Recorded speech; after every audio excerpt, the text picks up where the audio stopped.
مامۆستاجیان بەنسبەت بە خێوکردنی پشیلەوە دەنگوەیەکێ لەناو خەڵکا زۆر باوەکە ئاڵێن بە خێوکردنی پشیلە سونەتە کەوای کردو زۆرێک لە ماڵەکان کەوتن ژێر کاریگەری ئەم قسەیە کە سونەتە حەزەکەن پشیلەیە پیا بکەن و بەخێوکەن. طبعا پرسیارەکە زۆر سەیرە، زۆر عەجیبە. نەخێر، هەرگیز بەخێوکردنی پشیلە لە ماڵانە سونەتی پێغەمبەر نییە صلی الله عليه وسلم. کامەتا لەکوێ بیستومانە کەوا لە ماڵی پێغەمبەر صلی الله عليه وسلم پشیلە هەبوو بێ و پشیلەیان بەخێوکرد بێ؟ شتیوا چۆن هەیە؟ لەکوێ یەک حەدیث، یەک بەڵگەیەک.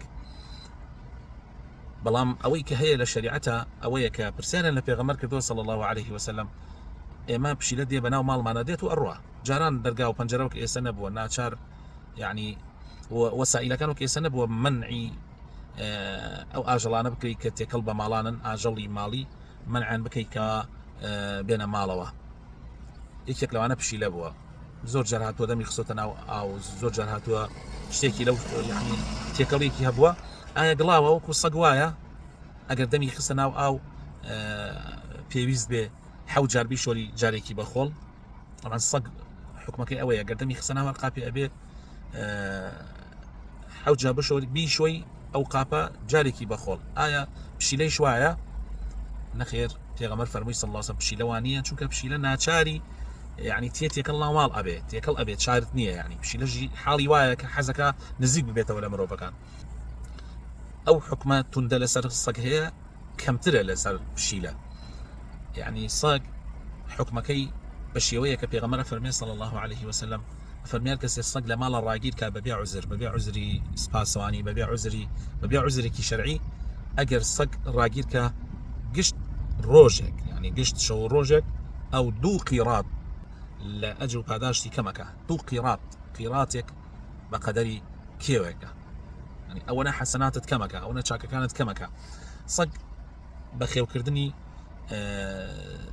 لە ماڵەوە حرامە، چونکە شوێندەمی گڵاوە و هەر شتێکیشی گڵاو کرد ئەبێ حەوت جابی شۆری جاری یەکەمی بەخۆڵ. پشیلە بەو دەرەجە نییە، ئەگەرچی پشیلەش زیانی زۆری هەیە لەلایەنی تەندروستیەوە. بڕۆن بگەڕێن، یعنی لە گۆگڵ لێدەن زیانەکانی بە خێوکردنی پشیلە لە ماڵەوە.